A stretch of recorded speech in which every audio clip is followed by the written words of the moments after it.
शंभू नासर, मैं आपके पास आना चाहूंगा। सबसे पहले राजनीति के इस खेल को समझना चाहूंगा। जिस समय तलवारें बाहर थी, जंग जारी थी और तमाम बीजेपी के लोग ये पूछ रहे थे कि मुख्यमंत्री रहेंगे या जाएंगे, उस समय प्रधानमंत्री का अपने निजी ट्विटर से कोई फोटो ट्वीट न करना क्या संकेत देता है? शुभेंदु अधिकारी को फोटो ट्वीट कर सकते हैं प्रधानमंत्री जी, तो आखिर योगी से क्या नाराजगी है जो फोटो ट्वीट नहीं किया?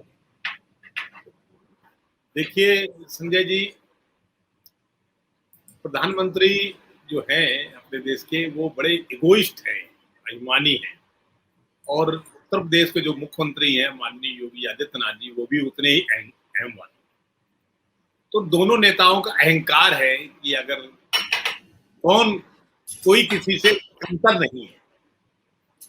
और भारतीय जनता पार्टी और उसकी जो पितृ संस्था है आरएसएस, दोनों के भीतर ये भी एक दिक्कत है कि हिंदुत्व के वोटों को लाने में दोनों के बराबर कौशल है।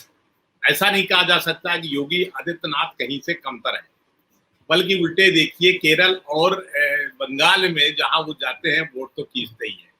इसका मतलब है उनका चेहरा कुछ और है। मीडिया उन्हें बार बार चाहे जितना कहे कि वो राजपूतों का राज है, राजपूत वर्सेस क्षत्रिय बनाए, लेकिन घूम फिर कर योगी आदित्यनाथ का अपर हैंड हिंदुत्व पे आ जाता है, जिस पर पॉलिटिशियन ध्यान नहीं दे रहे हैं। यानी इस बात को नहीं ध्यान दे रहे कि बीजेपी का जो मुख्य आधार है चुनाव जीतने का, वो कोर हिंदुत्व का है। उसमें योगी आदित्यनाथ नरेंद्र मोदी से थोड़ा ऊपर पड़ रहे हैं और ये बात नहीं समझ पा रहे। लेकिन मुझे लगता है प्रधानमंत्री इस बात को समझ रहे हैं। उनको लगता है और अमित शाह को भी लगता है कि 2024 में भाजपा जीत के आती है, यानी 2017 वाला चुनाव जीतती है योगी आदित्यनाथ की अगुवाई में, तो योगी एक बड़ा खतरा बनेंगे। और अगर उत्तर प्रदेश हाथ से निकलता है तो भी मोदी के लिए बहुत बड़ा खतरा है। ये जो दो चीजें हैं, ये उनके जो आला नेतृत्व है उनको बेचैन किए हुए हैं। इसके अलावा बात यहीं तक सीमित नहीं है, कितनी जगह विस्फोट हो रहा। पश्चिम बंगाल में भारतीय जनता पार्टी के जो उपाध्यक्ष हैं वो छोड़ के चले गए। यानी तो कमाल हो गया कि एक महीने पहले वो बीजेपी से चुनाव जीत के आए मुकुल राय, और मुकुल राय उनके पुत्र छोड़ गए, अचानक टीएमसी में शामिल हो गए। तो भाजपा को लगातार झटके पे झटके मिल रहे हैं। कहना चाहिए 1000 वोल्ट के पहले तो इधर मिला, योगी जी का जंग चल रहा था, अब ये बंगाल का भी हुआ, बिहार का भी हो रहा, जीतनराम मांझी जिस तरह से उभर के आए। तो बहुत सारी बातें हैं जो बीजेपी को बड़ा मुश्किल में डालेंगे। अब जहां तक ट्वीट में फोटो न डालने की बात है कि जो मुलाकात हुई, वो मेरी ख्याल से कि मोदी के मन में कहीं ना कहीं ये है कि वो योगी को उनकी हैसियत बताए। यानी कि देखो, प्रधानमंत्री नजर में आपकी ये हैसियत है कि प्रधानमंत्री आप अपने ट्विटर हैंडल से आपके बारे में कुछ नहीं लिख रहा, आपकी मुलाकात के बारे में फोटो तक नहीं डाल रहा। तो ये एक तरह से अहंकार है और कुछ नहीं। और ये अहंकार ही देखिए बीजेपी को ले डूबने वाला है। यहां तक स्थितियां हो गई हैं कि उत्तर प्रदेश को क्यों न बांट दिया जाए। उत्तर प्रदेश विशाल राज्य है, 80 लोकसभा सीटें हैं, बढ़ जाएगा तो थोड़ा थोड़ा कम खतरा रहेगा। मतलब कोई मुख्यमंत्री बहुत अहंकारी हुआ तो भी कम खतरा है। दूसरे, अगर किसी छोटे स्टेट का मुख्यमंत्री चाहे जितना पॉपुलर हो, लेकिन वो प्रधानमंत्री की जगह नहीं ले सकता, ये भी उनके लिए थोड़ा सुविधाजनक है। और भारतीय जनता पार्टी जब जब सत्ता में आई है तो वो छोटे राज्यों की बात करने लगी है। इसके पहले भी देखिए 2000 में 3 राज्य बांट दिए गए थे, मध्य प्रदेश, उत्तर प्रदेश और बिहार को। फिर इनको लगता है, जहां पहले आजादी के बाद नेहरू जी को लगता था कि, और सरदार पटेल को, कि हम राज्य बड़े रखें, इसीलिए राज्यों को उन्होंने किसी भी तरह छोटे करने से बहुत उसकी अनमने थे। नेहरू जी भी नहीं चाहते थे भाषाई आधार पर राज्य बने या राज्यों का आकार छोटा किया जाए, क्योंकि जितना छोटा आकार होगा उतना इतने ज्यादा टुकड़े हो जाएंगे, फिर उन्हें समझना मुश्किल हो जाएगा और वो जो विविधता में एकता की बात है वो खत्म हो जाएगी। हिंदुस्तान जो है वो एक तरह से सारे जो राज्य है उनका संघ है, जैसे यूनियन ऑफ स्टेट्स है। अमेरिका जो है वो फेडरेशन है, वहां पर अलग अलग झंडे भी है हर राज्य के। हिंदुस्तान में अभी तक जम्मू कश्मीर का था जो खत्म कर दिया गया। तो ऐसी स्थिति में छोटे छोटे राज्य बनाना, बीजेपी को आज लग रहा है कि हम अपने लाभ के लिए राज्य छोटे कर दें। लेकिन आगे चल के बीजेपी अपने ही पैरों पे कुल्हाड़ी मारने वाली है। और एक तो ये बातें हैं, उसके अलावा जो मोदी जी का अहंकार उनके सर पे चढ़ के बोल रहा है, दोनों लोगों का, उसमें ऐसा नहीं कि योगी जी का अहंकार नहीं, उनके पास भी अहंकार है। ये सारी चीजें इस तरह से बीजेपी में गड्ढमड्ढ हो गई हैं कि मुझे अब 2022 और 24 दोनों का भविष्य बीजेपी को लेकर के बहुत अच्छा तो नजर नहीं आ रहा कि बहुत बढ़िया भविष्य। जी, जो सीन बन रहा है, आप तो बहुत जागरूक हैं और किसी भी सामान्य पत्रकार से ज्यादा लिखते पढ़ते हैं। मैं आपसे जानना चाहूंगा, ये ट्विटर का खेल चल रहा है। बीजेपी के जितने राज्य हैं, भाजपा शासित राज्य, हर के ट्विटर के मुख्य पृष्ठ पे मोदी का फोटो लगा है। केवल उत्तर प्रदेश एक ऐसा राज्य है जहां के बनारस से खुद मोदी सांसद हैं, उनके ट्विटर पेज पर, बीजेपी के ट्विटर पेज पे मोदी का फोटो नहीं है। मुख्यमंत्री योगी आदित्यनाथ का जो ट्विटर हैंडल है उस पे फोटो नहीं है। लगातार विकास की कई योजनाओं के पोस्टर छपे जिसपे मोदी गायब हैं। तो जब उत्तर प्रदेश से ट्विटर से मोदी गायब हुए, तो आज मोदी जी ने भी बदला ले लिया कि अपने निजी ट्विटर से उन्होंने योगी को गायब कर दिया, फोटो नहीं लगाई। इन दोनों नेताओं की नूरा कुश्ती के ये मैसेज, जब सेनाएं तैयार है 6 महीने बाद चुनाव की घोषणा होनी है, क्या नुकसान पहुंचाएंगे और रास्ता कैसे निकलेगा इन लड़ाई का? आपका माइक अनम्यूट कर लीजिए शमुना सर, आपका माइक अनम्यूट। देखिए, मोदी और योगी, जैसा मैं पहले बता चुका हूँ, दोनों में अहंकार बहुत ज्यादा है। मोदी के अंदर ये अहंकार है कि वो भी 2000 के पहले उन्हें कोई जानता नहीं था, अचानक गुजरात के मुख्यमंत्री होते हैं। उसके बाद वो इतना बड़ा नाम हो जाते हैं कि बीजेपी की पोस्टर बॉय बनते हैं और कई बड़े दिग्गजों को हटा के वो देश के प्रधानमंत्री। अहंकार होगा ही, क्योंकि उनको ये भी पता है कि जो देश में प्रधानमंत्री जो शक्तियां बनाती हैं वो उनके साथ, यानी जो उद्योगपति हैं, फाइनेंसर हैं, वो उनके साथ है।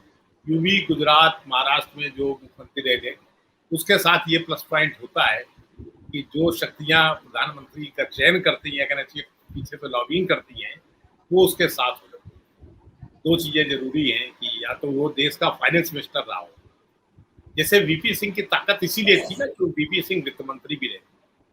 एनडी तिवारी में भी महत्वाकांक्षा उठी थी कि वो देश के प्रधानमंत्री क्यों नहीं बन सकते, उसके पीछे भी उनका फाइनेंस मिनिस्टर रहना था। मोदी के साथ ये सुविधा है कि मोदी गुजरात के ही मुख्यमंत्री थे और देश के जो 2 बड़े उद्योगपति हैं गुजरात की है, तो लॉबिंग करने में उन्हें ज्यादा आसानी है। उत्तर प्रदेश इस मामले में कहना चाहिए एक तरह से बहुत ही बेचारगी वाला देश है। कोई यहाँ बड़ा फाइनेंसर नहीं है, कोई बड़ा उद्योगपति उत्तर प्रदेश से नहीं है, जो भी हैं सब वो बहुत छोटे मोटे हैं। पहले कानपुर एक शहर ऐसा हुआ करता था जहाँ उद्योगपति थे, जैसे सिंघानिया ही थे, बहुत से लोग थे, जयपुरिया थे, लेकिन अब वो सब खत्म हो चुके हैं। अब जो नए उद्योगपति हैं वो कानपुर, वहां पर यूपी में कोई घास नहीं डाल रहे। और जो मुख्यमंत्री महोदय ने किया था वो उद्योगपति सम्मेलन, उसमें भी कोई पैसा वैसा आया नहीं, किसी ने कोई इन्वेस्ट नहीं किया, ग्रेटर नोएडा भी खाली गया। तो ये तो मोदी जी को, कम से कम मोदी जी को भी पता है और योगी जी को पता है कि वो चाहे जितना प्रधानमंत्री के अनुरूप काम करें, लेकिन जब तक वो शक्तियां उनके पीछे नहीं होंगी तब तक उनको कुछ फायदा नहीं होगा। पर दोनों में एक बात और भी कॉमन है अहंकार के अलावा, वो ये है दोनों पर व्यक्तिगत रूप से भ्रष्टाचार का आरोप नहीं, नरेंद्र मोदी पर भी नहीं है और वो योगी आदित्यनाथ पर। मैं शमुना सर एक पट को रोकूंगा आपको। हाँ। क्या आप इतने राजनीति के जानकार हैं, क्या अखिलेश यादव पे निजी भ्रष्टाचार का आरोप था? रिवर फ्रंट में घोटाला हो गया, जेपीएनआईसी में घोटाला हो गया, ये तमाम घोटाले विभाग के आते थे, मुख्यमंत्री के निजी घोटाले। अब जैसे इस सरकार है, इस सरकार हैं जो घोटाले के आ जाते हैं। प्रधानमंत्री बनाने के लिए लॉबिंग करती है, वही हाल यहाँ भी है कि प्रधानमंत्री बनाने की जो लॉबिंग होती है वो उद्योगपति करते हैं और वो मोदी के साथ, योगी के साथ नहीं है ही नहीं उत्तर प्रदेश में। अच्छा, ये भी सही है, जो मैं फिर वही कहूंगा कि मोदी और योगी दोनों पर निजी तौर पर भ्रष्टाचार के आरोप नहीं है। अखिलेश पे भी नहीं थे, मैं इसमें ये नहीं कर रहा कि अखिलेश पर कोई भ्रष्टाचार के आरोप रहे, लेकिन माहौल, जो हिंदुत्व की लहर आई थी और जो माहौल बना था वो तो अखिलेश के खिलाफ था। अखिलेश की दिक्कत ये थी, अखिलेश के समय में जो कम से कम वेस्टर्न यूपी, ईस्टर्न यूपी में होगा, क्योंकि वो वेस्टर्न यूपी उस समय काफी गया था। मैंने फील किया था कि वो जातियां जो बहुत ही ओबीसी में भी, जिन्हें ओबीसी कहना चाहिए, वो कह रही थी नहीं अखिलेश सरकार नहीं, बीजेपी आना चाहिए। कई चीजें थी उसमें, उज्ज्वला योजना थी केंद्र सरकार की। दूसरे जो सबसे बड़ी बात थी, उनको लगता था कहीं न कहीं वो मुस्लिम विधायक उन्हें या मुस्लिमों की बहुत ज्यादा चलती है, रिस्क कर रहे हैं। अब ये धारणा कैसे बनी, आई डोंट नो कैसे बन गई, ये धारणा थी लोगों में। इवन 2019 चुनाव में भी मुझे संभल और अमरोहा में बताया गया था कि यहाँ एंटी मुस्लिम माहौल है। हालांकि इसके बावजूद अमरोहा में जीते तो मुस्लिम ही, लेकिन एक माहौल था, और वो माहौल वेस्टर्न यूपी के लगभग सभी जगह दिखाई पड़ता था। उसके पीछे अपनी अमित शाह की सोची समझी चाल थी। वो थी 2013 का जो दंगा हुआ खासतौर पर मुजफ्फरनगर में, उसका बड़ा व्यापक असर पड़ा और हिंदू मुस्लिम दूरी बहुत बन गई, जो पहले वेस्टर्न यूपी में इस इलाकों में नहीं थी। इतनी दूरी हो गई कि जाटों में हिंदू भी होते हैं, जाटों में मुस्लिम भी होते हैं, वो अलग थलग हो गए दोनों, मतलब दोनों में जो उनके पारिवारिक कहना चाहिए संबंध थे, वो दूरी हो गई। इसकी वजह से बीजेपी उत्तर प्रदेश में काफी ताकत के साथ सत्ता में आई और अखिलेश को स्वयं मात करनी पड़ी। लेकिन जब देश का प्रधानमंत्री बात होती है तो कहीं ना कहीं वो शक्तियां भी काम करती हैं जो योगी के साथ। योगी एक मठ के महंत है। एक मठ का महंत जो होता है वो भी देश के सब, मतलब काफी उत्तर प्रदेश तो सबसे बड़ा मठ होगा, उसका महंत और मंदिर में फर्क होता है। ये महंत है एक आश्रम की कहना चाहिए, मंदिर नहीं। मंदिर के पुजारी की महत्वाकांक्षाएं ज्यादा नहीं होती, लेकिन जो आश्रम का महत्व होता है उसकी महत्वाकांक्षाएं भी होती है, क्योंकि एक साथ करोड़ों उसके फॉलोअर होते हैं मंदिर में। जैसे विश्वनाथ मंदिर का भी माली महंत हो, संकट मोचन मंदिर का भी जो महंत या जो भी पुजारी होगा हेड, उसके पास करोड़ों की संख्या में उस तरह से फॉलोअर नहीं होते जैसे कि मठों में होते हैं। आश्रम और मंदिर व्यवस्था एक पैरेलल चलती रहती है। तो योगी उत्तर प्रदेश के सबसे बड़े मठ और सबसे संपन्न मठ और सबसे ताकतवर मठ, वो ताकत जाहिर है उत्तर प्रदेश के राजपूतों की भी है, राजपूतों का ही एक तरह से कहना चाहिए मठ है सबसे ताकतवर। और जो राजनीति भी होती थी उत्तर प्रदेश की, उसमें राजपूत ब्राह्मण, वो भी वहीं से काफी हद तक संचालित होती थी। और योगी के पूर्ववर्ती थे वैद्यनाथ, बाकायदा उसमें दखल करते थे। हिंदू महासभा का उनको ताकत थी। ये बहुत सारी चीजें योगी के साथ पॉजिटिव थी, जिसके कारण योगी सत्ता में आए और फिर उसी हिंदुत्व के दबाव के चलते वो मुख्यमंत्री बने। जबकि देखिए प्रधानमंत्री तब भी मनोज सिन्हा को चाहते थे, ऐसा मीडिया में आया था। केशव प्रसाद मौर्य एक बड़े कंटेंडर थे क्योंकि वो ओबीसी जातियों को लेके आए थे।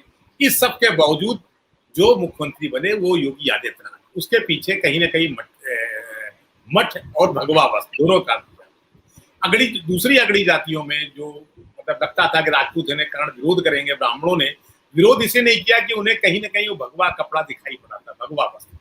उनको लगता था कि कुछ भी हो महाराज तो सन्यासी हैं और वो महाराज नाम से संबोधित किया था। ये सब चीजों को उन्हें फायदा मिला और वो बाकायदा मुख्यमंत्री बने। लेकिन मुख्यमंत्री बनते ही आपको राजनीति करनी पड़ती है, यानी मुख्यमंत्री, आप मठ का महंत मुख्यमंत्री बन सकता है, कोई शक नहीं, कोई भी बन सकता है। आखिर मोदी जैसा कहते हैं तो चाय वाले थे, फिर भी मुख्यमंत्री बने, प्रधानमंत्री बने। लेकिन राजनीति एक अलग चीज है। योगी राजनीति में निपुण नहीं है, ये खास बात है। योगी के पास एक अफसरों की अफसरशाही जैसा बताती है वैसा ही करते हैं। लेकिन मोदी राजनीति में निपुण है। ठीक है, मोदी भी अपने सांसदों का भरोसा नहीं करते, मोदी अपने कैबिनेट का भरोसा नहीं करते, अफसरों पर ज्यादा भरोसा करते हैं, लेकिन राजनीति 24 घंटे करते हैं। योगी 24 घंटे राजनीति नहीं करता। तो योगी राजनीति नहीं कर पाए, इस कारण एक उत्तर प्रदेश में जो नहीं होना चाहिए था वो हो गया, जातिवाद और चरम पे पहुंचा। न सिर्फ ओबीसी जातियां ने लॉबिंग शुरू की, बल्कि अगड़ों में भी ब्राह्मण वर्सेज राजपूत हो गया। और ब्राह्मणों को लगने लगा कि वो तो बहुत ज्यादा सताए हुए लोग हैं, जबकि मजे की बात चीफ सेक्रेटरी ब्राह्मण, डीजीपी ब्राह्मण, चुनाव आयुक्त ब्राह्मण, लेकिन उनको लगता है वो सताए जा रहे हैं। कैसे सताए जा रहे हैं, ये एक मीडिया का परसेप्शन जो बना दिया गया और वो बन गया है। तो इन सब चीजों में मोदी बहुत पिछड़ गए, योगी बहुत पिछड़ गए। अब जब मोदी के दरबार में वो आते हैं, कल से जैसे वो दिल्ली डेरा डाले हैं, तो मुलाकात हुई उनकी पहले अमित शाह से, फिर प्रधानमंत्री से जो मुलाकात होगी, उसमें वो बहुत दबे सहमे रहे। तो वो जो उनका अहम था कि हम एक प्रधानमंत्री के उम्मीदवार हैं, तो वही कि जब कोई ऊंट पहाड़ के नीचे आता है तो उसे लगता है अरे या तो कुछ भी नहीं है। तो वो हाल हो गया कि जब वो दिल्ली आए तो एक तरह से कहना चाहिए ऊंट पहाड़ के नीचे आ गया, और प्रधानमंत्री ने भी कोई बहुत उनके साथ सदाशयता नहीं दिखाई, अपने ट्विटर हैंडल से उनका फोटो ही कैप्चर